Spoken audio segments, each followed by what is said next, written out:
அவரு மருதராஜ் எப்படி இருக்கிறார், சீனிவாசன் எப்படி இருக்கார், விஸ்வநாதன் எப்படி உங்களுக்கு எல்லாரும் தெரியும். நான் புதுசா கதை சொல்ல வேண்டியதில்லை. எல்லோரும் புரட்சி தலைவர் எம்ஜிஆர் தேவா, அம்மாவின் ஆசியா, எடப்பாடியார் அன்பால் இன்றைக்கு வளமாக எந்த கொலையும் கிடையாது. 3 பேருக்கு போட்டு மக்களுக்கு கதை வேற. நாங்க தானே பதவியில் இருக்கிறோம். எங்களுக்கு என்ன கொடுமை. என் மகன் விஜய் கட்சிக்கு போறாருன்னா நான் தடுக்கலன்னா நான் ஆம்பளையா? நானு எதுக்கு வேட்டி, எதுக்கு சட்டை, மீச எதுக்கு, என்னக்கடா நாடகம்? எல்லாத்தையும் கேளுங்க. நேரம் வரல, அதனால பேசாம ஒரு ஆப்பர்ச்சுனிட்டி பெரிய சந்தர்ப்பத்தை எடப்பாடி தம்பி ராஜேந்திரன் மருதராஜுடைய தம்பி ஆண் மகன் எங்களோட இன்னைக்கு வந்து மகன் சுதேசி எங்களோட தான் இருக்கணும். அதெல்லாம் கட்சிக்காரன். மருதராஜ் மகன் ஒரு 10 பேரை கூட்டிட்டு போய் போட்டோ எடுக்கிறான்னு சொன்னா தெய்வமே நீதான் கேட்கணும். என்ன பார்த்தா செஞ்சோட்டு கடன் 73 இருந்து வளர்ந்து ஒரு மேயர் ஆகி ஒரு மனுஷனாகி இந்த நாட்டுல வாரிய தலைவர் கொடுத்து எல்லாமே பண்ணி இறைவன் ஆகியிருக்கிற அம்மாவும் தலைவர் காலத்தான் வந்திருக்காரு. நாங்கெல்லாம் மரியாதை சோறையில கூட மன்னத்திற்கு கூட பேசாத ஒரு படத்தை போட்டு ஒரு நத்தாயா படத்தை போட்டு போய் நேரா போய் சொன்னார். வீட்டுல வேற யாரும் அனுப்பல. நேற்று ராத்திரி சொன்னியாப்பா மருதராஜுக்கு போய் நேற்று வீட்டுல சுட்டுவாரு வரேன் அப்படின்னு சொன்னாங்க. நீங்க தயவு செஞ்சு அவருக்கு சொல்லுங்க. உப்பிட்ட வீட்டுக்கு தானே நினைக்கூடாதுன்னு சொல்லுவாங்க. நாம வளரணும், நம்ம குடும்பம் வளரணும்னா இந்த கட்சிக்கு விசுவாசம் இருந்தாதான் பலம் வந்துருச்சு. போற எவனோ போறான் சார். அந்த கட்சியில இருக்கிற அந்த நடிகர் ஆதரவு இருக்கட்டும், நல்லா வளமா இருக்கு. நீங்களே ஏன் போறீங்க? உங்களுக்கு என்ன கேடு? வரமாட்டேன்னு சொன்ன என்ன அர்த்தம்? எத்தனை நிகழ்ச்சி கூப்பிடுறாங்க. அதனால பொதுமக்களே கவனப்படி சொன்னா நீங்களே பாத்துக்கங்க. செஞ்சில பாத்துக்க நீங்க தான் பாத்துக்கணுமா? அந்த மாதிரி இந்த சண்டாளர்களை நீங்க பாத்துக்கங்க. ஒண்ணு மட்டும் நிச்சயம் தோழர்களே, எத்தனை வரலாறு 45 வருஷத்துல 73 கட்சியில் இருந்த தண்டமணி எங்களோட இருந்தவர். இவர் அண்ணா அழகசாமி எங்க இந்த பெரியமனுஷன் எல்லாம் எங்களோட இருந்தவர். மூத்த தலைவர்கள் யார் பாருங்க, நீயே சின்ன பொதுவாக எங்களோட இருந்தவர். தாசியா கூட இருந்தவர். ஆரப்பண்ண எங்களோட இருந்தவர். இதெல்லாம் செலக்டட் கேஸ். 23 case, 22 case. இதெல்லாம் கொஞ்ச நாள் தள்ளி வந்திருப்பீங்க லேட்டா பிறந்ததுனால. அது பரவாயில்ல. ஆனால் தோழர்களே, இந்த குளநெறி வேலை செய்தி படிப்படியாக போயிட்டாங்க, வந்துட்டாங்க. போய் போஸ்ட் கொடுக்கறதெல்லாம் மக்கள் பார்த்துக்கிட்டு இருக்காங்க. காரி துப்புவாங்க, எச்சி மாதிரி காரி துப்புவாங்க. இதெல்லாம் ஒரு வாழ்க்கையா? இப்படி எல்லாம் வாழணுமா அப்படின்னு எங்களுடைய கேள்வி இந்த பொதுமக்கள் கேள்வி. எனவே தோழர்களே, இந்த கட்சியை காட்டி கொடுத்து வெளியே சென்றவர்கள் வாழ தகுதியற்றவர்கள் என்பதை எப்படி இருந்தாலும் தர்மப்படி நம்முடைய எடப்பாடியார் அவர்கள் எல்லார் படத்தையும் முறைப்படி கொடுங்க, எல்லார் பேரையும் போடுங்க. அவர் சொன்னதை 2 பேர் சொன்னாங்க. அதன்படி போட சொல்லி போய் நீயே அடப்ப எவனே அனுப்பாத போடுங்க பண்ணியிருக்கன்னு சொன்னா இந்த துரோகத்துக்கு நீங்க சாத்தியம் இருக்கிற நம்ம தான் மேல் பதில் சொல்லணும். அதை பார்த்துக்கலாம். கடவுள் இருக்கார். இவங்க ராஜினாமா பண்ணி மறுபடியும் தேர்தல் நிக்கட்டும். அவர் தேர்தல் வரட்டும். அவங்க எல்லாம் பார்த்துக்கிட்டோம். அதை இறைவன் இருக்க நம்ம எல்லாரும் பார்த்துக்கலாம். அது ஒரு சூழ்நிலை எப்படி வருது. தேர்தல் வரப்போறது இல்லைன்னு நினைக்கிறேன். ஏன்னா சட்டப்படி அனுமதிக்க மாட்டான். எலெக்ஷன் தம்பி அனுமதிக்க மாட்டான். 2 மாதத்துக்கு 1 மாதத்துக்கு கோடியில் வாங்கிட்டு போய் தேர்தல் நடத்த வாங்கி என்ன நாடா காடாங்கிற மாதிரி போகும். இன்னொன்று அருமை தம்பி அருமையான சொன்னார். கரூர்ல போய் 41 பேருக்கு இதை கொடுத்திருக்காரு, உதவி பண்ணி கொடுத்திருக்காரு. மகிழ்ச்சி. அவருக்கு என்ன குறை, என்ன பிரச்சனை? 800 கோடி 1000 கோடி 10,000 கோடி வச்சிருக்கிறாங்க நடிகரை. அப்ப அவரு முதல்ல எல்லாத்துக்கும் பணம் கொடுத்தாரு. இப்ப இது கொடுக்கணும்னா மறுபடியும் நான் அன்னைக்கு போக முடியல, கரூர்ல போய் எல்லாத்துக்கும் சொந்த செலவில் பணம் கொடுக்கணும், எல்லாரும் வாயார பாராட்டுவோம். ஊராவுக்கு கையே என் பொட்டாட்டி கையே சொல்லி அரசாங்க பணத்தை எடுத்து கொடுக்குறீங்கன்னா இதெல்லாம் வாழ்க்கையா, வாழ வேண்டிய முறையா, இதெல்லாம் தேவையா, இதெல்லாம் வாழலாமா? என்ன கேடு? ஒண்ணுமே இல்லைன்னு சொல்லும் போது அரசாங்கத்தை வந்து கொடுங்க. எல்லா வசதியும், எல்லா படிப்பும், எல்லா கோடிகளும் இருக்கு. இப்ப டாஸ்மாக்ல பிராந்தி விஸ்கி தயார் பண்ற நிறுவனங்கள், ஜெகத் ரட்சகன், டிஆர் பால், யார் யாங்க பேசிட்டு இருக்கிறவன் செல்ல பிடிச்சி உடச்சு கொடுக்க, யார் யார் பேசிட்டு இருக்கிறவன்? மூடுங்கப்பா, கொண்டாடிக்கிட்ட அப்புறம் பேசுங்கப்பா. சகோதரர்களே, அந்த ஜெகத் ரட்சகன், டிஆர் பாலு, நம்ம சசிகலா அம்மா, இந்த மாதிரி ஆட்கள் எல்லாம் மது உற்பத்தி தயார் பண்றாங்க. அவங்க எல்லாம் நேரம் ஐயா வணக்கம் சொல்றாங்க. முதலமைச்சரானவர் சொன்னதுக்கு பின்னால எங்களுக்கு விலையை கூட்டி கொடுங்க, பாட்டுக்கு உடல் பண்ணுங்க அப்படின்றாங்க. சரின்னு சொல்றாரு. 3ஆம் நாள் 2000 கோடி போயிருக்குன்னு பேப்பர்ல வந்திருக்கு. ஐயா நான் சொல்றேன்னு கேட்டு போடுறாங்க. 2000 கோடி கொடுத்திருக்காங்க சொல்லி தினகரன் பத்திரிகை எல்லாத்துக்கும் வந்திருக்கு, எல்லா பத்திரிகையும் வந்திருக்கு. இது உண்மையாக இருந்தால் லஞ்சம் வாங்க மாட்டோம், லஞ்சம் வாங்க விட மாட்டோம் பேசுற நம்முடைய தாவேக கட்சி முதலாளி திரு விஜய் அவர்கள் தயவு செஞ்சு அதை நிரூபிக்க. அது நீங்க இப்படி இது ஒரு வெளியே தெரியாது, லஞ்சமே வாங்குறது இல்லைன்றாங்க. நம்ம ஊர் பத்திரப்பதிவு ஆபீஸ் இருக்கு இல்லைங்களா, பத்திரப்பதிவு ஆபீஸ்ல அன்னைக்கு ஒரு குடும்பம் வர்றாங்க. எங்க வீட்டு பஞ்சாயத்து பிள்ளைக்கு சொத்தை நான் எழுதி கொடுக்கணும், அங்க போனா அது சொத்தைன்னு சொல்றாங்க. நிறைய பணங்களை எதிர்பார்ப்பாங்க, இதே கொடுத்துட்டு போங்கப்பா அப்படின்னு. நேராக வாங்க மாட்டேங்கிறாங்க. நீ கேள், பத்திரம் எழுதுறாங்களா ஒரு 10 பேர், அவங்க கையில முடி, அவன் தான் தூதுவரா இருப்பாங்க. அதே மாதிரி பிடிச்சாரு, 65,000 ரூபாய் வாங்கிட்டு எழுதி முடிச்சுட்டாங்க. நம்பிக்கலாம் நம்ம ஊர் பத்திரம் சத்தியம் உண்மை பிள்ளைகள் மீது ஆணை. ஏன் இதை சொல்றேன்னா, நடிக்கிறாங்க எல்லாம் லஞ்சம் வாங்க மாட்டோம். இப்ப எல்லாத்துக்கும் சைலா வாங்குறாங்க, பிஏ இவங்களுக்கு லாபம் வாங்கி முதல்ல நேரம் மந்திரிகிட்ட கொடுத்தாங்க, கரெக்டா கொடுக்கணும். இப்ப இந்த மாதிரி பண்ணிட்டாங்க இல்லையா? அதனால எல்லா இடத்திலும் லஞ்சம் தலைவிரி தாடுகிறது. நாடகம் சீக்கிரம் வெளியே வரும். ஒவ்வொருத்தரும் பாதிக்கும் போதுதான் சொல்லுவாங்க, நீங்க அந்த வேலைக்கு போய் தாசில்தார் ஆகிருக்கு, மற்ற இடங்களுக்கெல்லாம் போகும்போது உண்மையை வெளியே வரும். அதனால இது யோக்கியமான ஆட்சின்னு சொல்லி வெளியே நடிக்கிறார் முதலமைச்சர். அது தவறு, நம்பாதீங்க. நம்ம யாருமே எங்கேயும் போல, நம்ம குடும்பங்கள்லாம் அப்படியே தான் இருக்கு. நம்ம பிள்ளைய பேரம் பேச்சு சொன்னாங்கன்னு ஓட்டு போட்டாங்க, நாசமா போச்சு. இனி மறுபடியும் எழ வேண்டும். உள்ளாட்சி தேர்தல் வருது, நீங்க எல்லாரும் கவுன்சிலர், சேர்மன், பஞ்சாயத்து தலைவர் அத்தனையும் நீங்க ஆகணும். அதுக்கு உங்களை ரெடி பண்ணிக்கீங்க. பணம் கொடுக்காம நாங்கள் புரட்சி செஞ்சோம் அப்படின்னு விஜய் பேசுறாரு. அது புரட்சி உண்மையானால் அதே பணம் கொடுக்காம நம்மளும் ஓட்டு கேட்போம். என்னதான் நடக்குதுன்னு பார்ப்போம். ஏன்னா இது ஒரு பெரிய ஏமாற்று வேலையா இருக்கும். திமுக கழகம் நம்ம 2 கட்சி தான், 4 கட்சி எதிர்கட்சி வந்துகிட்டே இருக்கும். நம்முடைய தமிழ்நாட்டில் திடீர்னு ஊடால இவங்க பாயிறாங்கன்னு சொன்னா மக்கள் நம்பிக்கை யாரும் தெரிய போட்டது இவ்வளவு விதியாகி போயிருக்கு. அதனால நீ நம்ம எச்சரிக்கையா இருக்கணும். நமக்கு ஓட்டு போடுற மக்களுக்கு வீடுகளா பாருங்க, நீங்க என்ன செய்யணுமோ அதை பார்த்து செஞ்சு வெற்றி எடுக்கிற வேலையை பார்க்கணும். அதுக்கு தான் முக்கியமா அந்த நிகழ்ச்சி. தொழிற்சங்கத்தை வளர்க்கறது அவங்க கடமை. இந்த சாக்க வச்சுக்கிட்டு கட்சியை வளர்க்க வேண்டியது எங்களுடைய கடமை. காரணம் வேணும், திடீர்னு கூட்டம் போட்டு வாங்க போனா என்னதுக்கு கூப்பிட்டீங்கன்னா போட்டாவில சாப்பிட. அதனால இது நம்ம எடப்பாடியோட செய்திகளை உங்களுக்கு சொல்லணும். இன்னைக்கு நீங்க தயவு செஞ்சு சிந்திக்கணும். எவ்வளவு ஆன்மீகமாக ஆண்மையாக கட்சியை எடப்பாடியை நடத்துறாரு. உதாரணம், எல்லாரும் போயிடாங்க, எங்களுக்கு மறுபடியும் மாவட்ட செயலாளர் கொடுக்கின்ற, அதை நீங்க சொல்லாதீங்க.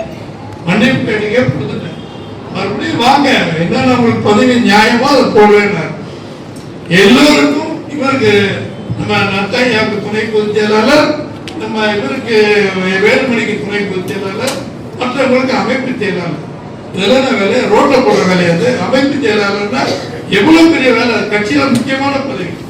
அது எங்களுக்கு வேணாம்னு சொல்றாருன்னா காலம் தான் பதில் சொல்லணும். அப்படி தர்மத்தின் தலைவனாக நம்முடைய எடப்பாடியார் நடந்துகிட்டு இருக்காரு. இப்ப கூட்டத்துக்கு அதெல்லாம் வரலைங்களே, உங்களுக்கு பேப்பர்ல எல்லாம் அறிக்கை கொடுத்துட்டாங்களே, நாங்க வர மாதிரி இல்லைன்னு சொல்றாங்களே, மறுபடியும் பேருங்களா படமெல்லாம் போட சொல்றீங்கன்னா நான் பொதுச்செயலாளர் நான் சொல்றதை கேளுங்க, போடுங்க. சரிங்கன்னு போட்டோம். நீதிபதி நீங்க இருக்கீங்க பாக்குறீங்க, வரல தீர்ப்பு ஐயா எழுதுவார் பொதுச்செயலாளர். பார்ப்போம் ஒவ்வொரு மாவட்டமா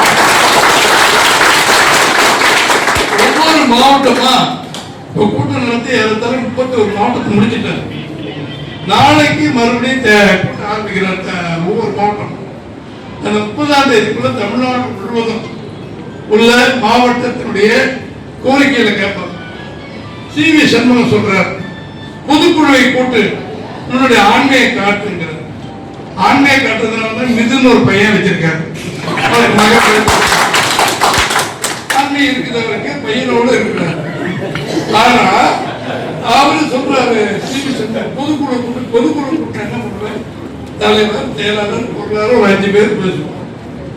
அவர் என்ன முடிவு எடுத்தாரு, மாவட்டம் முழுவதும் போடுறேன் 100 பேர் பேசுகிறாங்க, 50 பேர் பேசுறான்.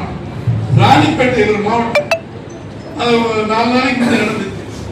அங்க போன வீரமணி ஒரு மாவட்ட செயலாளர், கோடீஸ்வரன் பெருமையில கோடீஸ்வரன், இப்போ பல கோடிக்கு அதிபதி. அவர் மேல சொத்து குவிப்பு வழக்குலாம் நடக்குது. அவரு எதிர்த்து பையன் பேசுறான், ஐயா எங்களுக்கு தமிழரசனை ஒரு பொதுச்செயலாளரை போட்டிருக்கேன், நன்றி. ராணிப்பேட்டையில் அதே மாதிரி சேலத்துல இருந்து ஒரு தம்பி பேசுறது, இவரை தனபாலம் போடுறதுக்கு நன்றி, அவர் போடுறது நன்றி. அப்புறம் இந்த வழக்கணைகள் போடுறதை பத்தி கவலைப்படாதீங்க, வீரமணி அந்த வெங்காயம் எல்லாம் போடுறதை பத்தி ஈர வெங்காயம் எங்க பேர் கட்சியை வச்சு கொண்டாடிட்டு வைங்க. இந்த ஆறு போன இன்னும் பேசுன்னு கேவலமா. ஒவ்வொரு ஊரிலும் சி.வி. சண்முகம் பசுபதியில் ஒரு மாவட்ட செயலாளர் ஆணித்தரம் நினைக்கிற அவர் போய் நம்ம கூட்டம் போடுறோம், இது நம்ம கூட்டம், நாங்கள் கூப்பிட்டு நீங்க எல்லாம் வரீங்க, இங்க வந்துட்டு ஏண்டா கூட்டம் போட்டீங்க, ஏண்டா ஏண்டா மருந்து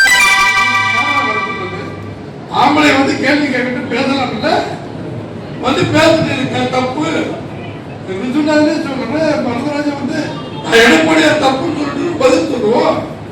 எதுவுமே இல்லைங்க. இவங்க வந்து வீடு தேடி பார்க்கணும்னா தெய்வம் நின்று கொள்ளும். நிச்சயமாக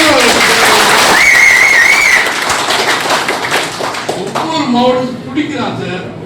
விஜயபாஸ்கர் அங்க புதுக்கோட்டை போனாங்க, தம்பி இவரை கூட்டம் எப்படி எனக்கு பார்த்துருவாப்பா, அதே மாதிரி இங்க பண்ணுங்கப்பான்னு போனா இந்த பயலை வச்சு நாங்க பட்டம் போடுறோம். சின்ன பையனுக்கு மருத்துவர் அணி இது என்ன டாக்டர் பட்டம், டாக்டர் இந்த நல உதவி மக்கள் நல்வாழ்வு ஹெல்த் டிபார்ட்மெண்ட் கொடுத்து அடிச்சு பிச்சுட்டாங்க.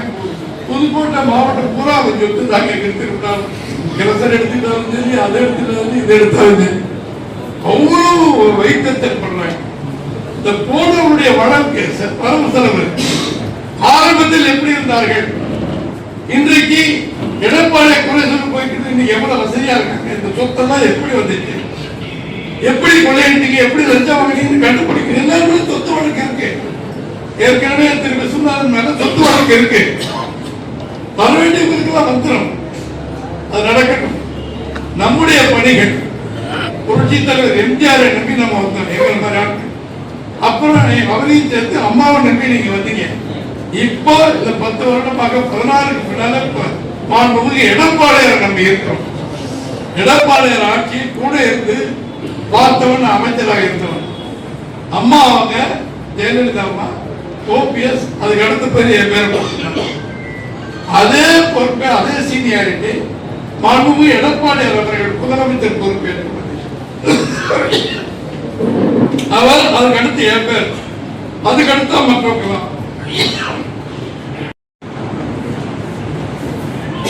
எதுக்கு சொல்றேன்னா, அம்மா கொடுத்த மரியாதை அப்படியே எங்களுக்கு கொடுத்த உத்தமன் மாண்புமிகு எடப்பாடியார் அவர்கள். கட்சியில திடீர்னு ஒரு பொதுக்குழுல என்னை பொருளாதார அறிவிக்கிறார். நாங்க யாரும் கேட்கவே, அந்த கடைசியில் உட்காந்துருக்கேன். என்னன்னா திடீர்னு அறிவிக்கிறீங்க, பூச்செட்டு ஒகே கேட்க, ஏங்க நான் பொதுச்செயலாளர் அறிவிக்கிறேன், வேலை பக்கத்துக்கு வேலை கேட்கிறேன். அப்புறம் எனக்கு எடுத்து கையில கொடுக்கும். 4 வருடம் 2 மாதம் ஆட்சியில் சாதனைகளை பற்றி நாம் எல்லா இடத்தையும் சொல்லிக்கிட்டு இருக்கோம். ஒரே ஒரு வெற்றி பாதை 7.5% இந்த குழந்தைகளுக்கு படித்தவர்களுக்கு இந்த நீட் தேர்வுல வெற்றி பெறாதவங்களுக்கு திட்டம் கொண்டு வந்தாரு. அரசு பள்ளி மாணவர்கள் நீட் எல்லாரும் தெரியுதுல, தெரிஞ்சுக்கப்பா. நீட் தேர்வை பத்தி ஸ்டாலின் கேட்கல, எதுக்கு எவனும் கேட்கல. அவருக்கு ஏற்பட திட்டம் அறிவித்து 5000-6000 பேர் ஒரு பைசா செலவில்லாம டாக்டர். மாசம் பணம் கட்ட வேண்டியதில்லை, ஃபீஸ் கட்ட வேண்டியதில்லை, எதுவுமே இல்லை. அன்னைக்கு அவங்க வீட்டில் உட்காந்து 10 பிள்ளைங்க இருந்தாங்க. ஐயா நாங்கள் உங்க 7 சென்ட்ல டாக்டர் தேர்வாயிருக்கு, எங்களுக்கு ஃபீஸ் கட்ட பணம் இல்லை. இந்த மாதிரி 7.5 வந்தவங்களுக்கு பணமே கிடையாது, ஓசிலே படிக்கிட்டு. அரசாங்கம் கட்டுது சார். யாருக்கு இந்த யுக்தி வரும், யாருக்கு இந்த மூளை இருக்கு? தயவு செய்து சிந்திச்சு பாருங்க. குடிமராமத்து திட்டமாகட்டும், விவசாயிகள் பட திட்டங்களாகட்டும், எத்தனை. அதனாலதான் நமக்கு ஓட்டு முதல்ல 75 பேர் கொடுத்திருந்தாங்க. இப்ப 59 பேரா 53 இதோட சேர்த்து கூட்டணி 53 சீட்டுனா விளையாட்டா? இந்த கொள்ளை 43 பேர் எம்எல்ஏ ஆயிருக்காங்கன்னா அம்மாவும் ஐயாவும் எடப்பாடியார் போட்ட பிச்சை இல்லையா? சாக வரைக்கும் எடப்பாடியார் படத்தை வச்சு எல்லாம் படத்து கூட வேணாமா? அட பாதிகளா, இப்படி கட்டி காய்ச்சி காத்துட்டு போறீங்கன்னா இந்த 30 தேதிக்குள்ள தமிழ்நாடு முழுவதும் மாவட்ட கழக கூட்டம் முடிந்ததற்கு பிறகு ஒரு சவுக்கடி சாட்டை எடுத்து நம்முடைய எடப்பாடியார் பேச போகிறார். அதுதான் அம்மாவும் எம்ஜிஆர் வீட்டில் சாட்டை. கட்சி மறுபடியும் எதிர்த்து தொழிற்சங்கத்தை பத்தி தம்பி தமிழர் தலைவர் திரு தனபால் அவர்கள் பேசுறாங்க, அமீது பேசுறாங்க.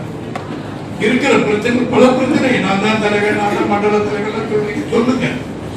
எதுவா இருந்தாலும் கமலக்கண்ணை காசு வாங்கி போட்ட மாதிரி போட மாட்டாங்க. நீதான் கைத்தட்டு, நீதான் எத்தனை அளவுக்கு பார்த்த போனியா இல்லையா? குறுக்கோலில் தான் போனேன். சொல்லலப்பா, பணம் கேட்டது உண்மை, பணம் கொடுத்தது உண்மைதான் இருந்தாலும் அதுக்கு உதாரணம் நானே சொல்ல. நீ உட்கார அபிராமி இதுல சங்க தலைவர் இவங்க வந்திருக்காங்க. இவங்களை எழுதி கொடுக்குன்னு சொன்னாக்கா அங்க அனுப்புனாக்கா கமலக்கண்ணன் அனுப்பணும்.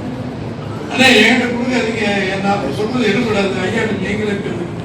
இன்னும் நீ தான் புதுச்சேரி இப்படி சொல்றேன்னா தெரியல, ஏதோ என் பேர் கெட்டு போச்சுங்க. அப்புறம் இவங்க லிஸ்ட் எடுத்துட்டு போய் தலைவர் கொடுத்து அடுத்த நாள் அறிவிச்சுட்டாரு. அபிராமி கூட்டுறவு சங்க தலைவர் உட்கார தம்பி. அதே மாதிரி ஆப்ப சங்க தலைவர் சகாய கோஷ்டிகள் 10 கோஷ்டியா இருந்தாங்க. ஜெயராம எல்லாத்தையும் உட்கார பேசி சமாதானப்படுத்தி ஒரே ஆட்டோ தொழிற்சங்க திண்டுக்கல் மாவட்டத்தில் சூப்பர் நல்லா பண்ணிக்கிட்டு இருக்காங்க. அதை கமலக்கண்ணையிட்ட கொடுத்தேன். அதே இது அதே மாதிரி செஞ்சிருக்காங்க. தேவை எடப்பாடி எனக்கு கொடுத்து அடுத்த நாள் அறிவிச்சிட்டாங்க. ஏன் சொல்றேன்னா, ஏற்கனவே இந்த கமலக்கண்ணன் பொதுச் செயலாளர் பதவிகள் போடுவதற்கு லஞ்சம் வாங்கினார் என்பதை தெரிந்துதான் அவரை ஒதுக்கி வச்சிருந்தார். எப்படா சூழல் அவருக்கு பார்த்தாரு, தம்பித்ரா தமிழரசு போட்டாரு, தனபாலம் போட்டாரு. ஆக இனி லஞ்சம் என்ற பேச்சு இல்லை. ஐயா யார் லஞ்சம் கொடுத்து பதவி கேட்டதுக்கு தொழிற்சங்கத்தில் கட்சியில அது கிடையவே கிடையாது. நடவடிக்கை எடுக்க நீங்க உட்கார்ந்துட்டு நான் தான் பண்றேன், நான் தான் அந்த பதவி இந்த பதவியெல்லாம் பேசுறது எல்லாம் கூட்டி தகுதி அவங்க பார்த்து கொடுப்பாங்க. இப்ப நாங்க முடிச்சுட்டு நானே பலன் சொன்னா போயிடும். அவங்களுக்கு உட்காருங்க, டக்கு டக்குன்னு 1:30 வரைக்கும் டைம் எடுத்துக்க. அவங்களும் சாப்பிட்டு அடுத்தவங்களுக்கு போறாங்க, சாப்பிட தேனி விருதுல போறாங்க. குறைகளை எல்லாம் சொல்லிருங்க, போய் சாப்பிட்டு அவங்க கிளம்பணும்.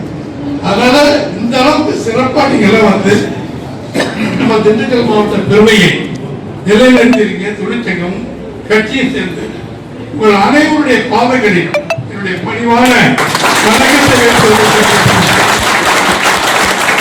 நமக்குள்ள சொத்து எம்ஜிஆரும் அம்மாவும் எடப்பாடியாரும்.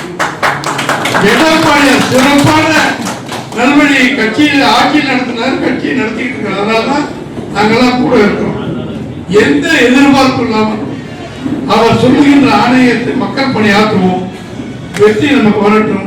தொழிற்சங்க பிரச்சனை அவங்க இங்க இருப்பாங்க. அந்த அந்த இடத்துல மீட்டிங் நடக்குது. அப்பவே ஏதோ பெரிய பிரச்சனை எல்லாம் அவர் எங்களை சொன்னதா உங்களை சொன்னாங்களா? கூட்டு வந்தது பல தலைவர்கள் தானே. யார் உனக்கு சொன்னது? யார் உனக்கு? யார் அவர் வந்திருக்காரா? அவர் பேர் என்ன? உனக்கு தகவல் சொன்னது யாரு? யார் கிளை தலைவர் செயலாளர் எங்க இருக்காங்க? அவங்க வந்திருக்காங்கல்ல. அவங்க ஒரு ஆளே சொன்னதான மரியாதை பண்ணுவாங்க.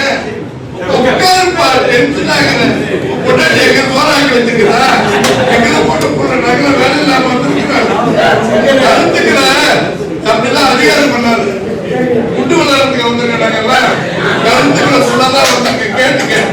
சந்தேகம் வந்தா மைக்கு மட்டும் நீ பேசிக்க. சரியா? குழப்பம் பண்ணாதுப்பா. உன் கூட உன் மனைவி எப்படி வாழுதுன்னு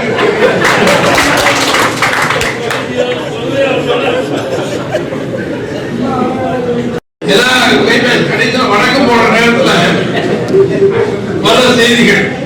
அமைதியா இருங்க. யார் கசகசன்னு தொலைபேசி பேசாதீங்க.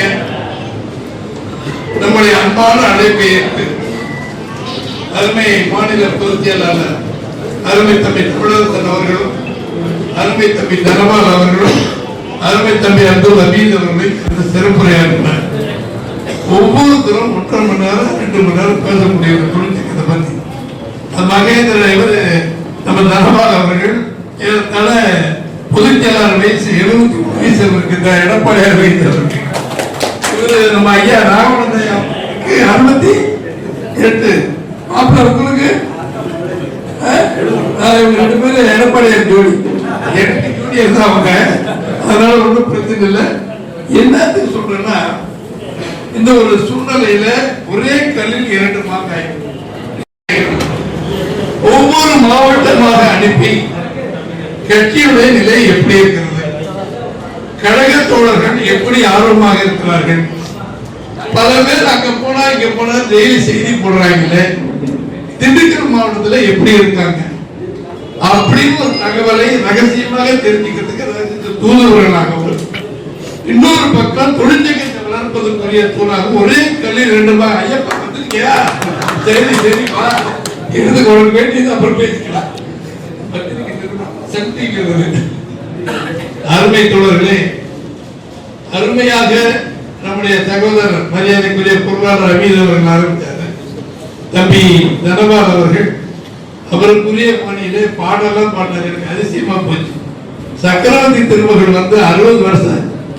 அதுல என்எஸ் கிருஷ்ணன் புரட்சி தலைவர் பாட்டு பாடி பார்த்தாங்க. உலகத்திலே பயங்கரமான ஆயுதம் எதுன்னு கேட்கிறாரு எம்ஜிஆர். என்ன கத்தி கோடாலின்னு சொல்றாரு. அதுக்கு அவர் பதில் சொன்னது என்ன சொல்றாரு? தறிகிட்டு போன நய வச்சுக்கிட்டு நாக்குத்தான் அதுன்னு கருணாநிதி அன்னைக்கு சொன்னார். அன்னைக்கு கருணாநிதி வரல, காங்கிரஸ் அவங்க வாக்க சொன்னார். அதே நேரத்தில் இன்னொரு கேள்வி கேட்பார், புகையும் நெருப்பு இல்லாமல் எரிவது இது. எம்ஜிஆர் எதுக்கு சொல்லி கேட்பார், புகையும் நெருப்புல வருது, என்னையா நீ பாட்டு கேட்கிற, நீயே சொல்லியா பாரு. நம்ம என்ன சொன்ன எம்ஜிஆர் சார், வசித்து வாழும் ஏழைகளின் வயிறு காரணம். இன்னைக்கு தொழிற்சங்க தலைவர்கள் எல்லாம் உட்கார்ந்துருக்கீங்களே, வசித்து வாழ்வதை பத்தி கம்யூனிஸ்ட் சிந்தனையை பட்டுக்கோட்டு கல்யாண சுந்தரம் எழுதிய பாட்டை புரட்சி தலைவர் எம்ஜிஆர் எப்படி சொல்லியிருக்காரு பாருங்க. அதை இன்னைக்கு தம்பி தனபால் அவர்கள் அருமையாக எடுத்துக்கிறார்கள். அதே போல அருமை தம்பி தமிழரசன் அவர்கள் நம்முடைய 73 தேர்தல் முடிந்த உடனே அது என்ன படம், நேற்று இன்று நாளையில என்ன படம் பண்ணீங்க தம்பி? நான் படித்தேன் காஞ்சியிலே நேற்று, நான் உனக்கு சொல்லட்டுமா தேதி இன்றைக்கு சொல்லி தெருவெல்லாம் கூட்டுவார். அதுல இடைவேளை போது மாயத்தவர் வெற்றி மாயும் வெற்றியும் வரும். அது 73 வந்த படம். 2 பேரும் அவ்வளவு திறமையான ஆள் பாருங்க. அது குஞ்சி வந்து கூட சக்கரவர்த்தியை சொல்றாங்க, இவர் 73 வந்து படத்தை சொல்றாரு. எல்லாமே மக்களுக்கு உணர்வு ஊட்டிய புரட்சி தலைவர் எம்ஜிஆர் செய்தி நீங்க புரிஞ்சுக்கணும். எங்கேயுமே யாரும் சாதாரண ஆளுங்க வரம்பு பதவிக்கு வரலைக்கு 2 பேர் உதாரணம். திரு தமிழரசன் அவருடைய தந்தையார் மரியாதைக்குரிய திரு ராகவானந்த ஐயா அவர்கள் இந்த தொழிற்சங்கத்துக்கு ஒரு பிதாமகன் சொன்னால் பொய்யான வார்த்தை கிடையாது. புரட்சி தலைவர் அன்னைக்கு மக்களிடம் பேசி நடித்து ஒரு 50 வருடமாக திரைப்படங்களிலே தன்னுடைய செயலை நன்மைகளை மக்களுக்கு பெண்களுக்கு தொண்டாற்றுகிறவர்கள் ஒரு நல்லவர் வல்லவர் என்று பெயர் எடுத்திருக்கிற அந்த புரட்சி தலைவர் கட்சி ஆரம்பிக்கின்ற பொழுது 73 தொழிற்சங்கம் அதிகமா வரல. அப்ப நம்முடைய அறிஞர் அண்ணா அவர்கள் 69 அவர் சிகிச்சைக்காக அமெரிக்கா போறார். விமான நிலையத்தில் ஒரு ஆங்கில புத்தகத்தை எடுத்து அதில் ஒரு அட்டை எடுத்து புரட்சி தலைவர் எம்ஜிஆர் கொடுக்கிறார். தம்பி தமிழரசர் சொன்னார் இல்லையா, பேனர் சுத்தியல் அட்ஜஸ்டபிள் இதெல்லாம் டைட் பண்ணிக்கலாம். அத வங்கி சார் கேட்டுக்கிறேன். அதனால அப்படி அட்டையை கொடுக்குறார். பத்திரமா வச்சுக்கிற தம்பி ராமச்சந்திரன் உனக்கு உதவுன்னு சொல்றார். நாம எதிர்பாராதமாக அண்ணா இறந்துட்டார். அப்புறம் 69 குள்ளநெறி வேஷம் போட்டு எம்ஜிஆர் போட்ட பிச்சையில இந்த நாட்டுக்கு முதலமைச்சர் வந்தவர் கருணாநிதி, உங்களுக்கு தெரியும். அதுக்கு பின்னால 70 இருந்து 72 73 வரைக்கும் எங்கு பார்த்தாலும் லஞ்சம் கொள்ளை. அதை முதலில் கேட்டவர் புரட்சி தலைவர் எம்ஜிஆர். அது உங்களுக்கு தெரியும். நம்ம ஊர்ல திடீர்னு அன்னைக்கு தேர்தல் வந்துச்சு. புரட்சி தலைவரும் கருணாநிதியும் முதலமைச்சர் கருணாநிதியா புரட்சி தலைவர் நம்மளை நம்பி போட்டு போடுறாரு. அப்போ தமிழ்நாடு முழுவதும் திண்டுக்கல் இருக்கிற 6 சட்டமன்ற தொகுதி மக்கள் 1,69,000 ஓட்டு வித்தியாசத்திலே புரட்சி தலைவரை வெற்றி பெறுகிறார். கட்சி தலைகீழா மாறும். இப்ப எப்படி நடிகர் ஜெயித்த உடனே எல்லாரும் அங்க போறாங்களே, உங்களுக்கு பழைய நினைவு பண்ணணுங்காக சொல்றேன். அப்படி மாறும். அப்படியே 77 தேர்தல் வருது. புரட்சி தலைவர் எம்ஜிஆர் வெற்றி பெற்று முதலமைச்சர் ஆகிறார். 80 தேர்தல் வருது, அதிலும் வெற்றி பெறுகிறார். 84 தேர்தல் வருது, அதிலும் வெற்றி. 3 முறை எம்ஜிஆர் முதலமைச்சர் ஆகிறார். அப்ப எத்தனை போராட்டங்கள், எத்தனை பல சங்கதிகள் வந்திருக்கு. அதுல 80 2 இடத்துலதான் நாடாளுமன்றத்தில் புரட்சி தலைவர் எம்ஜிஆர் ஜெயிக்கிறார். மீறி 38 இடங்களில் கருணாநிதியும் இந்திரா காந்தி அம்மா ஜெயிக்கிறார். அப்போ இந்திரா காந்தி அம்மாட்ட போய் கருணாநிதி எம்ஜிஆர் மரியாதை போயிருக்கு, அதனால இந்த ஆட்சியை கலைச்சிருக்காங்க. இந்திரா காந்தி அம்மையார் ஓஹோ மரியாதை போயிட்டு ஆட்சியை கலைச்சிருக்காங்க. முதலமைச்சராக இருந்த எம்ஜிஆர் 134 இடத்துல நின்று ஜெயிச்சு தனி பெரும்பான்மையில் நிற்கிறார். யாருடைய கூட்டணி இல்லாமல் எம்ஜிஆர் 80 அப்ப 2 இடத்துல ஜெயிச்சதுனால அவரை நம்ம கலைச்சிடுறாங்க. மறுபடியும் 6 மாதம் தேர்தல் வருது. சேகரனா இவர் பெரிய போய் அந்த 6 மாதத்தில் தேர்தல் வருது. தேர்தல் வந்த உடனே நம்முடைய ஊரில் நம்முடைய நாகல் நகர், மணிக்குண்டு, பேகம்பூர் நேர வண்டி பறக்குது. வெள்ளைக்குள்ளா கருப்பு கண்ணாடி அணிஞ்சிட்டு இந்த எம்ஜி ராமச்சந்திரன் என்ன செய்தான்? தவறு செய்திருக்கிறா. எனக்கும் கருணாநிதிக்கு போட்டி. நான் நல்லவன் என்றால் எனக்கு ஓட்டு போடுங்க, நான் கெட்டவன் என்றால் கருணாநிதிக்கு ஓட்டு போடுங்க. நன்றி வணக்கம். 5 நிமிஷம் தான். எங்க திருத்தணியில் ஆரம்பிச்சு மெட்ராஸ் ஆரம்பிச்சு கன்னியாகுமரி வரைக்கும் 5 நிமிஷத்துக்கு மேல எங்கேயுமே பேசல. அந்த வெற்றி திரும்ப 134 இடத்துல வெற்றி பெற்ற 184 இடத்துல ஜெயிக்கிறாங்க. சரித்திரம். அம்மா இருக்கும்போது 4 இடத்துல தான் 96 ஜெயிச்சாங்க. ஒவ்வொரு சூழ்நிலையிலும் அரசியல் மாறும். உடனே பாயிறாங்க. அப்ப சம்பாதிக்க ஓடுறவே போய் கான்ட்ராக்ட் எடுத்தாலும் ஓடி போயிடுவாங்க. இன்னைக்கு நிலை என்ன? சண்முகம், விஜயபாஸ்கர், வேலுமணி, தங்கமணி, இப்படி முக்கியமான தலைவர்கள் யார் நம்பிக்கைன்ற புரட்சி தமிழர் எடப்பாடியார் வச்சிருந்தாலும் அவங்க எல்லாம் பறந்து போய் அவருக்கு ஆதரவு சொல்லி போய் நடிகருக்கு நம்ம விஜய் கொடுக்குறாங்க. 25 பேர் அவங்க தனியா. நம்ம தம்பி தமிழர்கள் சொன்னது போல சட்டத்துல 3 1 பக்கம் மெஜாரிட்டி இருந்தாதான் அவங்களுக்கு தனி சுதந்திரம் கிடைக்கும். 32 பேர் தான் அவங்களுக்கு தனி அந்த ஓட்டு போடுற அதிகாரம் இருக்கு. அதனால நம்முடைய அக்னி கிருஷ்ணமூர்த்தியை கொரோனாவாக நம்முடைய தலைவர் எடப்பாடியார் தேர்ந்தெடுத்து அவர் உத்தரவு போனார். கொரோனா உத்தரவு என்று சொன்னால் அதிமுக எம்எல்ஏக்கள் வெற்றி பெற்ற அனைவரும் தமிழ்நாடு அரசு விஜய் முதலமைச்சர் சபாநாயகர் கொண்டு வர தீர்மானத்துக்கு எதிராக ஓட்டு போட வேண்டும் என்று தீர்மானம் நிறைவேற்றினார். 25 பேர் அவங்க தனியா சட்டசபையில் நீங்க பார்த்துருப்பீங்க ஆதரவா ஓட்டு போட்டாங்க. அதனால அடுத்த நாள் அவங்க எல்லாம் அந்த ஆன்டி டிஃபெக்ஷன்லாம் சொல்லுவாங்க. அதுல அந்த தகுதியை எழுந்துட்டு அவங்களுக்கு எம்எல்ஏ பதவியை மிதிக்கணும்னு சொல்லி ஒரு தபால் கொடுக்கிறார். சட்டப்படி அது செல்லும் என்பதால் பயந்து எங்களை மன்னித்து விடுங்கள், நாங்கள் தெரியாமல் தவறு செய்து விட்டோம் என்று சொல்லி இன்றைக்கு புரட்சி தமிழர் எடப்பாடி ஐயாவை எதிர்க்கிற சி.வி. சண்முகம், வேலுமணி, விஜயபாஸ்கர், தானே தலைவர்கள் அத்தனை பேருமே மன்னிப்பு கேட்டு மன்னிப்பு கொடுத்த ஒரு பெருந்தகை நம்முடைய எடப்பாடி அவர்கள். நமது ஊரில் நம்முடைய மாண்புமிகு திரு ரத்தன் விஸ்வநாதன் அவர்கள், அவரு பழனியில் ஒரு தம்பி ரவி மனோகர், அவர் ஒரு எம்எல்ஏ. அவங்க 2 பேரும் அவங்க கூட இருக்காங்க. இப்போ இந்த கூட்டம் தொழிற்சங்க நடக்குது. தம்பி ஜெயராமன் யாரு பேர் போடணும், என்ன பண்ணணும், யார் படம் போடணும் இங்க பாருங்க. நம்ம விஸ்வநாதன் இருக்கார், தம்பி மருதராஜ் இருக்கார், எங்க ராஜேந்திரன் வந்திருக்காரு, அவர் தம்பி ராஜேந்திரன் வந்திருக்காரு. இதெல்லாம் நம்ம எப்போ போட படம் ஒரு புதுசு இல்ல தம்பிகளா? ஆனா பாத்திருக்கீங்களா? என்ன பாத்திருக்கீங்களா இந்த படம்? அதே தானே இருக்கும். நம்ம யாரும் ஒதுக்கலையே. வீட்டுல போய் சொல்றார் தம்பி திரு ரத்தன் விஸ்வநாதன் ஐயா. அதே மாதிரி மருதராஜ் ஐயா வீட்டுல போய் எல்லாத்துக்குமே நிறைய சொல்லணும். ஏன்னா அவங்க தான் கொண்டு இருந்தவர். இவங்களும் அதை உத்தரவு போடுறாங்க. யாரையும் நீக்கிறாங்க, கட்சியில நீக்கினா பாருங்க போயிட்டாங்க நீக்கிறேன்.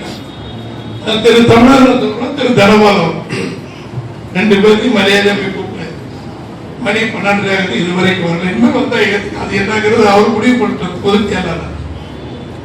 எதுக்கு இதை சொல்றேன்னு சொன்னா, நாம யாரும் ஒதுக்கல, மந்திரி பதவி கிடைக்கும் என்பதற்காக சென்றவர்கள் ஏதோ மாபெரும் தவறை மாண்புமிகு எடப்பாடி அரசு போல திமுகவுக்கு போய் முதலமைச்சராக சொன்னா கேட்பில் நெய்வழியா கேட்கிறவங்களுக்கு அறிவு வேணும்ல.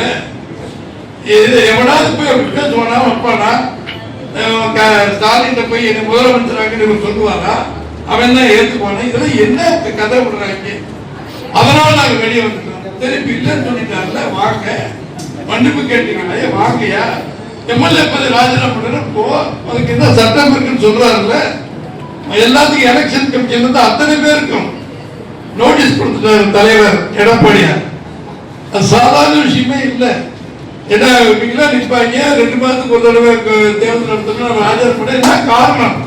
குதிரை பேர பல கோடிகள் வாங்கியிருக்கீங்க அப்படின்னு குற்றச்சாட்டு கவர்னர் சொல்லியிருக்கோம்.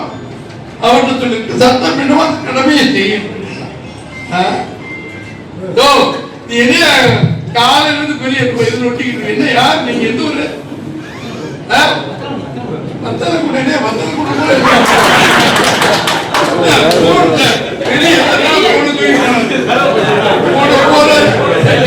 காலையில ஏதாவது இருக்காங்க. வயசு என்ன இல்லையா? பேச வையா பெரிய இந்தியா சைலண்ட் கூடிய 3 தடவை வெளியே போயிட்டாரு. இப்போ வந்து என்ன ஒரு எதிர்பார்க்க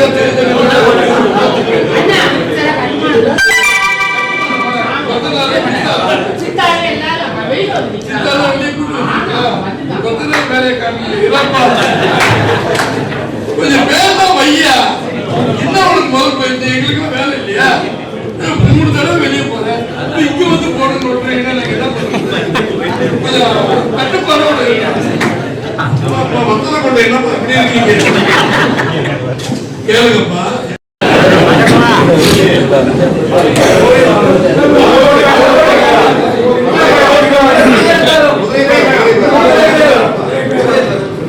என்ன பண்ணி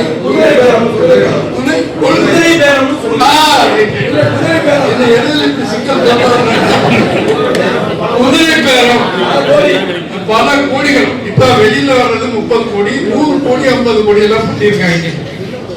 இதெல்லாம் பண்ணதுனால தான் இவங்க எல்லாம் ராஜினாமா பண்ணிருக்காங்க. மரகத சந்திரசேகர், இன்னொரு அம்மா தாராபுரத்தோட எம்எல்ஏ சத்யபாமா, பெருந்துறை எம்எல்ஏ ஜெயக்குமார் இவங்களாம் ராஜினாமா பண்ணிட்டு அடுத்து அவங்களுக்கு எம்எல்ஏ கொடுத்து சீட்டு வாங்கிடுவாங்க. என்னங்கடா ஊரா நாடா என்ன ஒண்ணுமே புரியாம போயிட்டு தோப்பாங்களா, இவர் சொன்ன உடனே ஓட்டு போடுவாங்களா, மறுபடியும் மந்திரி ஆகிறதுனா அப்பதான் புரட்சி விடுவோம். நீங்க போகிற தமிழ்நாட்டுல நம்ம ரெட்டரைக்காரங்க உழைச்சி தீவிகள் எம்எல்ஏ ஆகினா நீங்க போய் ராஜினாமா பண்ணுவாங்களா, மறுபடியும் தேர்தல் நிற்பாங்களா, ஓட்டு போடணுமா, மந்திரி ஆகிடுவாங்க. தோழர்களே, இந்த மாதிரி பண்றீங்க. எந்த தொகுதியில் இருந்தாலும் என்னென்ன இருக்கு அத்தனை எடுத்து அடிங்க. வெற்றி பெற விடக்கூடாது. அதை நீங்க உறுதிமொழியா நன்றி கேட்ட நாய்கள் மனுஷர்கள் நின்றதுனால்தான் நான் தப்பி சொன்னால தம்பி மேயர் மருதுராஜ் நீங்க 3 பேர் மட்டும் வச்சுக்கீங்க. 72 இருந்து சொன்னால இருக்காரு, நான் இருக்கேன், தம்பி மருதுராஜ் இருக்கேன், மேயர் ஆயிட்டாரு, நான் இருக்கிறேன், நத்தம்பி சொன்னார் இருக்கேன். 3 பேருக்கு 55 வருஷம் கூட 78 எப்படி இருக்கணும் உங்களுக்கு தெரியும். இன்னைக்கு எத்தனை பதவி, மந்திரி பதவி, எம்பி பதவி, எம்எல்ஏ பதவி, பொதுச் செயலாளர், பொருளாளர் எனக்கு, அவருக்கு துணை பொதுச் செயலாளர் யாருக்கு, விஸ்வநாதன் ஐயாவுக்கு கொடுக்கிறாருல. அவரை வேலுமணி என்னோட இருக்கிற 30 பேர் 100 பேருக்கு வேற பதவி கொடுக்கிறாரு.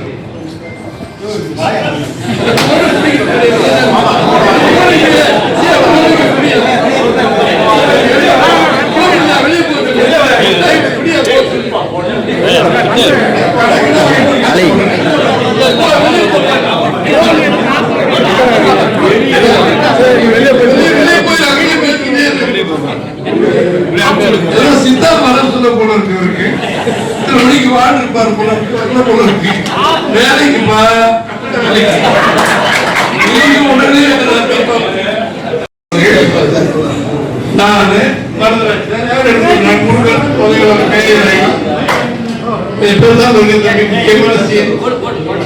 அவரு மருதராஜ் எப்படி இருக்கிறார், சீனிவாசன் எப்படி இருக்கார், விஸ்வநாதன் எப்படி உங்களுக்கு எல்லாரும் தெரியும். நான் புதுசா கதை சொல்ல வேண்டியதில்லை. எல்லோரும் புரட்சி தலைவர் எம்ஜிஆர் தேவா, அம்மாவின் ஆசியார், எடப்பாடியார் அன்பால் இன்னைக்கு வளமாக எந்த கொலையும் கிடையாது. 3 பேருக்கு போட்டு மக்களுக்கு கதை வேற. நாங்க பதவியில இருக்கோம், எங்களுக்கு என்ன கொடுமை. என் மகன் விஜய் கட்சிக்கு போறாருன்னா நான் தடுக்கலன்னா நான் ஆம்பளையா, நானு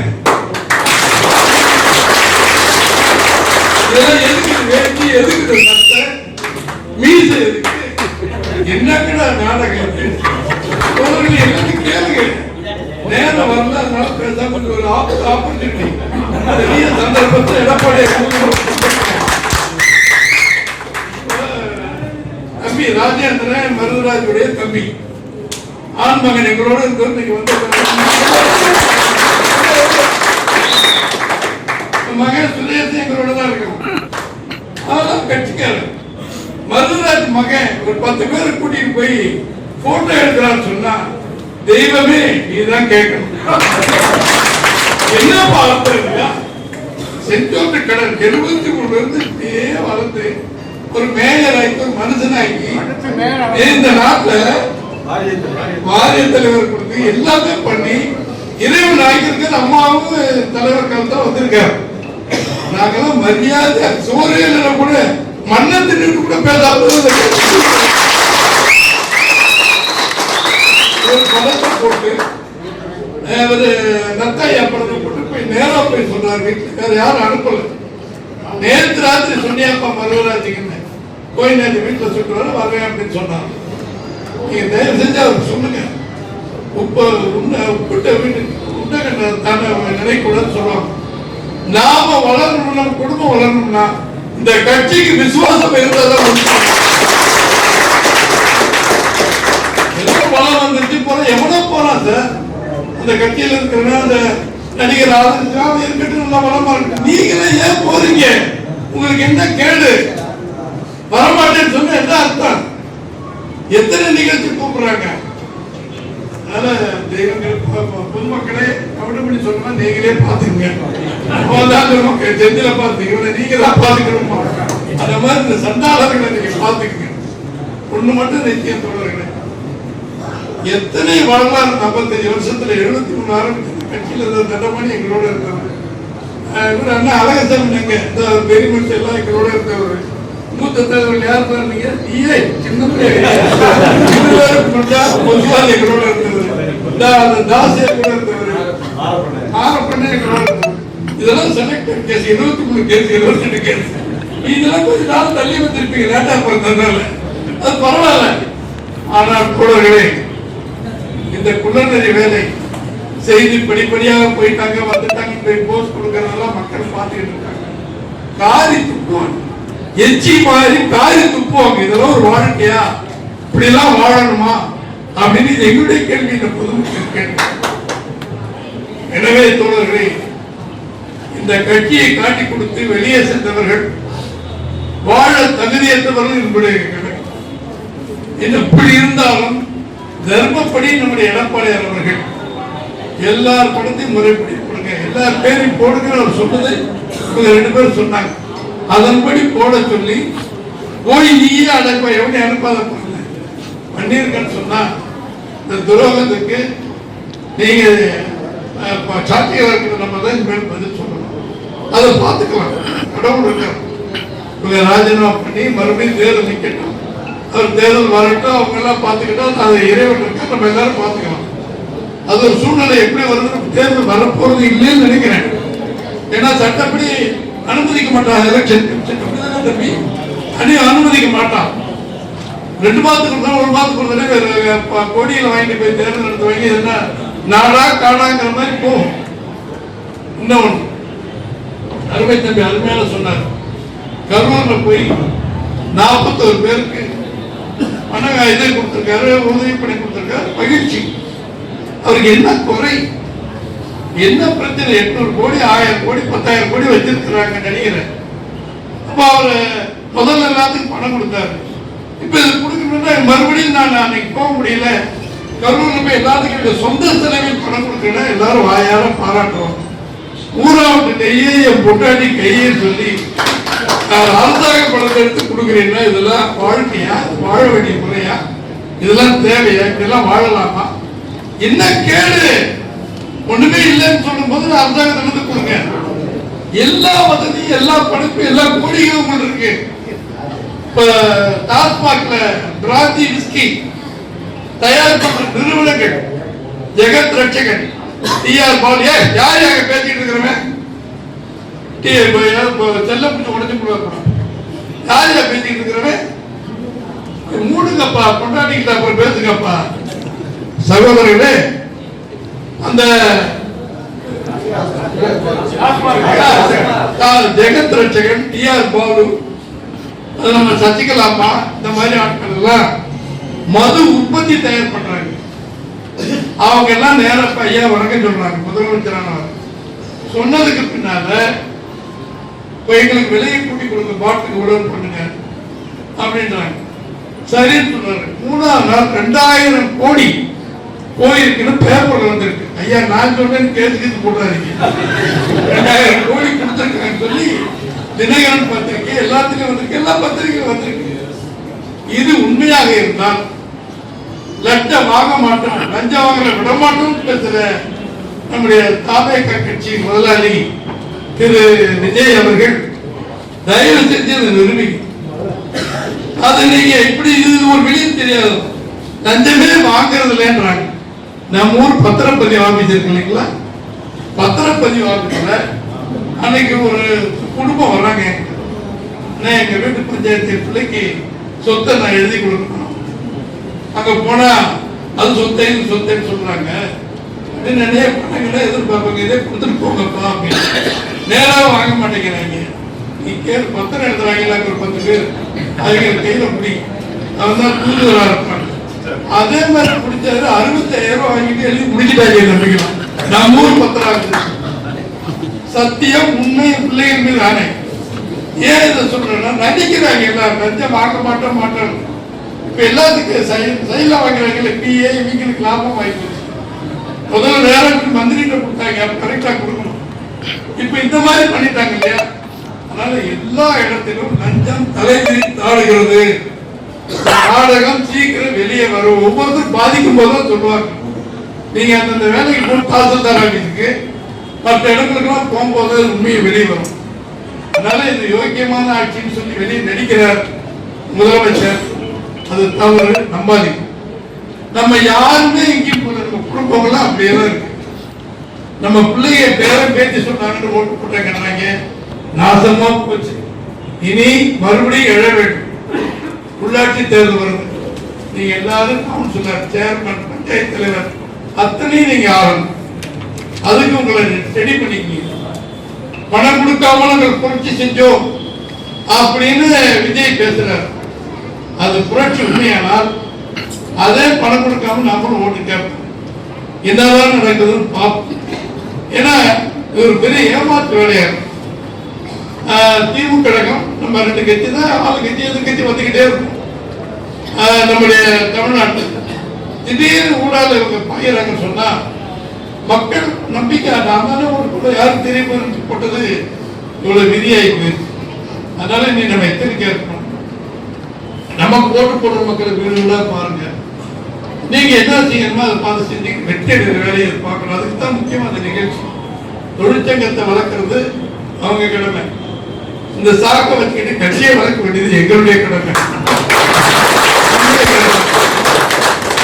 காரணம் வேணும். திடீர்னு கூட்டம் போட்டு வாங்க போனா என்னத்துக்கு கூப்பிட்டீங்கன்னா போடாவில தான்.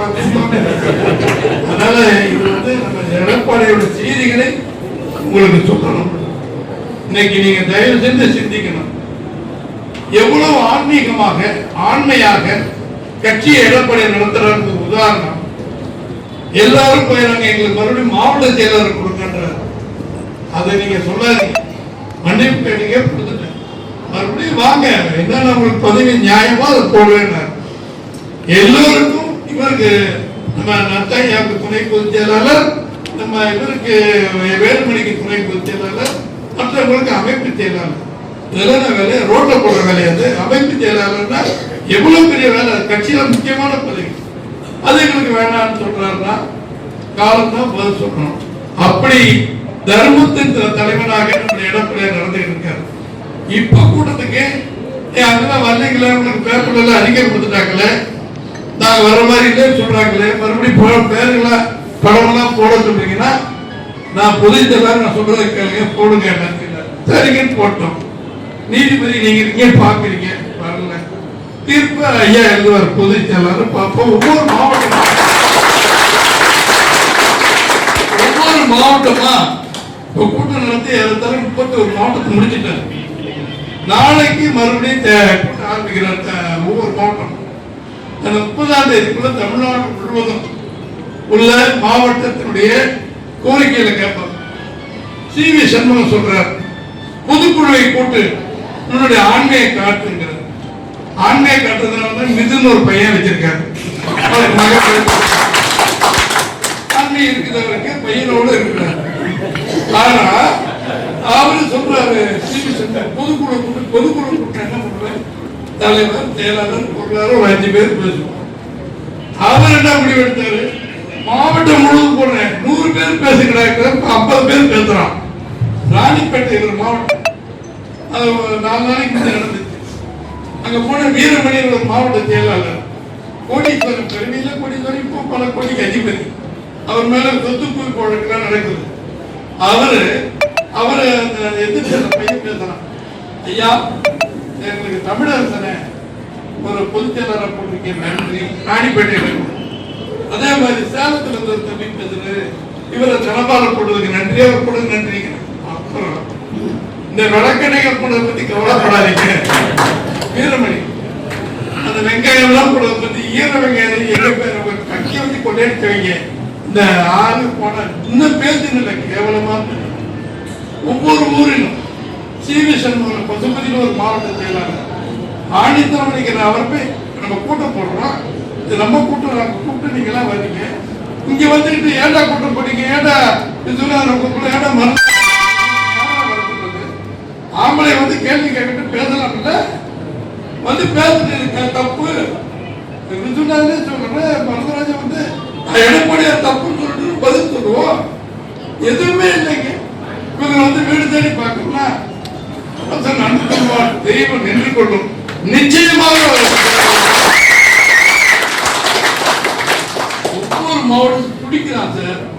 விஜயபாஸ்கர் அங்க புதுக்கோட்டை போனாங்க, தம்பி இவரை கூட்டம் எப்படி எனக்கு பார்த்துட்டு அதே மாதிரி இங்க பண்ணுங்க பாரு போனா இந்த பயலை வச்சு நாங்க பட்டம் பாடுறோம். சின்ன பையனுக்கு மருத்துவர் அணி இது என்ன டாக்டர் பட்டம், டாக்டர் இது நல உதவி, மக்கள் நல்வாழ்வு, ஹெல்த் டிபார்ட்மெண்ட் கொடுத்து அடிச்சு பிச்சுட்டாங்க.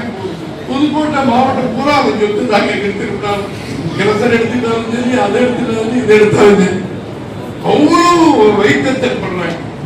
இந்த போனவருடைய வழக்கு வரவு செலவு ஆரம்பத்தில் எப்படி இருந்தார்கள், இன்றைக்கு எடப்பாடி குறை சொல்லி போயிட்டு இன்னைக்கு எவ்வளவு வசதியா இருக்காங்க. இந்த சொத்தெல்லாம் எப்படி வந்துச்சு, எப்படி கொள்ளையடிங்க, எப்படி லஞ்சம் வாங்கினீங்கன்னு கண்டுபிடிக்க எல்லாருமே சொத்து வழக்கு இருக்கு. ஏற்கனவே திரு விஸ்வநாதன் மேல சொத்து வழக்கு இருக்கு. வர வேண்டியவர்களுக்கெல்லாம் வந்துடும். அது நடக்கட்டும்.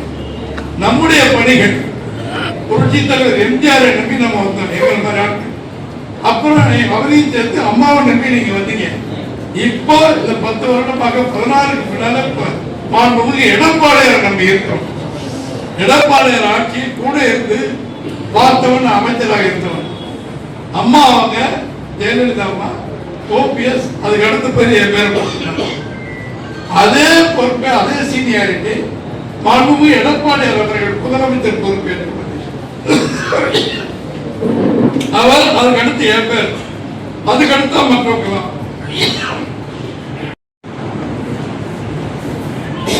எதுக்கு சொல்றேன்னா, அம்மா கொடுத்த மரியாதை அப்படியே எங்களுக்கு கொடுத்த உத்தமன் மாண்புமிகு எடப்பாடியார் அவர்கள். கட்சியில திடீர்னு ஒரு புதுக்குழுல என்னை பொருளாதார அறிவிக்கிறார். நாங்க யாரும் கேட்கவே, அந்த கடைசியில் உட்காந்துருக்கேன். என்னன்னா திடீர்னு அறிவிக்கிறீங்க, பூச்செட்டு ஒக்கே கேட்க ஏங்க நான் பொதுத்தேர்தல அறிவிக்கிறேன், வேலை பக்கத்துக்கு வேலை கேட்கிறேன். அப்புறம் யாரும் குக்கி எடுத்து கையில கொடுங்க. 4 வருடம் 2 மாதம் ஆட்சியில் சாதனைகளை பற்றி நாம் எல்லா இடத்தையும் சொல்லிக்கிறோம். ஒரே ஒரு வெற்றி பாதை 7.5% இந்த குழந்தைகளுக்கு படித்தவர்களுக்கு இந்த நீட் தேர்வில் வெற்றி பெறாதவர்களுக்கு திட்டம் கொண்டு வந்தாரு. அரசு பள்ளி நீட் எல்லாரும் தெரியுதுல, தெரிஞ்சுக்கப்பா. நீட் தேர்வை பத்தி ஸ்டாலின் கேட்கல, எதுக்கு எவனும் கேட்கல. அவருக்கு ஏற்பட திட்டம் அறிவித்து 5000-6000 பேர் ஒரு பைசா செலவில்லாம டாக்டர். மாசம் பணம் கட்ட வேண்டியதில்லை, ஃபீஸ் கட்ட வேண்டியதில்லை, எதுவுமே இல்லை. அன்னைக்கு அவங்க வீட்டுல உட்காந்து 10 பிள்ளைங்க வந்தாங்க. ஐயா நாங்க உங்க 7.5 சென்ட்ல டாக்டர் தேர்வாயிருக்கு, எங்களுக்கு ஃபீஸ் கட்ட பணம் இல்லை. இந்த மாதிரி 7.5 வந்தவங்களுக்கு பணமே கிடையாது, ஓசிலே படிக்கிட்டு அரசாங்கம் கட்டுது சார். யாருக்கு இந்த யுக்தி வரும், யாருக்கு இந்த மூளை இருக்கு? தயவு செய்து சிந்திச்சு பாருங்க. குடிமராமத்து திட்டமாகட்டும், விவசாயிகள் பட திட்டங்களாகட்டும், எத்தனை. அதனாலதான் நம்ம ஓட்டு முதல்ல 75 பேர் கொடுத்திருந்தாங்க. இப்ப 59 பேரா 53 இதோட சேர்த்து கூட்டணி 53 சீட்டுனா விளையாட்டா? இந்த கொள்ளை 43 பேர் எம்எல்ஏ ஆயிருக்காங்கன்னா அம்மாவும் ஐயாவும் எடப்பாடியார் போட்ட பிச்சை இல்லையா? சாக வரைக்கும் எடப்பாடியார் படத்தை வச்சு எல்லாம் படுத்து கூட வேணாமா? அட பாதிகளா, இப்படி கட்டி காய்ச்சி காத்துட்டு போறீங்கன்னா இந்த 30 தேதிக்குள்ள தமிழ்நாடு முழுவதும் மாவட்ட கழக கூட்டம் முடிந்ததற்கு பிறகு ஒரு சவுக்கடி சாட்டை எடுத்து நம்முடைய எடப்பாடியார் பேச போகிறார். அதுதான் அம்மாவும் எம்ஜிஆர் வீட்டு சாட்டை. கட்சி மறுபடியும் எதிர்த்து தொழிற்சங்கத்தை பத்தி தம்பி தமிழர் தலைவர் திரு தனபால் அவர்கள் பேசுறாங்க, அமீது பேசுறாங்க. இருக்கிற பிரச்சனை பல பிரச்சனை. நான் தான் தலைவர், நான் தான் மண்டல தலைவர் சொல்லுங்க. எதுவா இருந்தாலும் கமலக்கண்ணை காசு வாங்கி போட்ட மாதிரி போட மாட்டாங்க. நீதான் கை தட்டு, நீதான் எத்தனை அளவுக்கு போனே இல்லையா? குறுக்கோளில் தான் போனேன். ஏதோ ஒரு கேளு. சொல்ல சொல்லலப்பா. பணம் கேட்டது உண்மை, பணம் கொடுத்தது உண்மைதான் இருந்தாலும் அதுக்கு உதாரணம் நானே சொல்றேன். நீ உட்கார. அபிராமி இதுல சங்க தலைவர் இவங்க வந்திருக்காங்க. இவங்களை எழுதி கொடுங்கன்னு சொன்னாக்கா அங்க அனுப்புனாக்கா கமலக்கண்ணன் அனுப்பணும். ஆனா என்கிட்ட கொடுக்காதீங்க, நான் சொல்றது எடுக்கூடாது ஐயா, நீங்களே இனியா நீ தான் புதுச்சேரி இப்படி சொல்றேன்னா தெரியல, ஏதாவது என் பேர் கெட்டு போச்சுங்க. அப்புறம் இவங்க லிஸ்ட்ல எடுத்துட்டு போய் தலைவர் கொடுத்து அடுத்த நாள் அறிவிச்சுட்டாரு. அபிராமி கூட்டுறவு சங்க தலைவர் உட்கார தம்பி. அதே மாதிரி ஆப்ப சங்க தலைவர் சகாய கோஷ்டிகள் 10 கோஷ்டியா இருந்தாங்க. ஏழாம எல்லாத்தையும் உட்கார வச்சு பேசி சமாதானப்படுத்தி ஒரே ஆட்டோ தொழிற்சாங்க திண்டுக்கல் மாவட்டத்தில் சூப்பர் நல்லா பண்ணிக்கிட்டு இருக்காங்க. அதை கமலக்கண்ணிகிட்ட கொடுத்தேன். ஆனா இது அதே மாதிரி செஞ்சிருக்கேன். தேவை எடப்பாடி கொடுத்து அடுத்த நாள் அறிவிச்சிட்டாங்க. நீ ஏன் சொல்றேன்னா ஏற்கனவே இந்த கமலக்கண்ணன் பொதுச் செயலாளர் பதவிகள் போடுவதற்கு லஞ்சம் வாங்கினார் என்பதை தெரிந்துதான் அவரை ஒதுக்கி வச்சிருந்தார். எப்படா சூழல் அவர்னு பார்த்தாரு, தம்பித்ரா தமிழரசு போட்டாரு, தனபாலம் போட்டாரு. ஆக நீ லஞ்சம் என்ற பேச்சு இல்லை. ஐயா யார் லஞ்சம் கொடுத்து பதவி கேட்டதுக்கு தொழிற்சங்கத்துல கட்சியில கிடையவே கிடையாது. நடவடிக்கை எடுக்காது. நீங்க உட்கார்ந்துட்டு நான் தான் பண்றேன், நான் தான் அந்த பதவி இந்த பதவியெல்லாம் பேசுறது எல்லாம் கூட்டி தகுதி அவங்க பார்த்து கொடுப்பாங்க.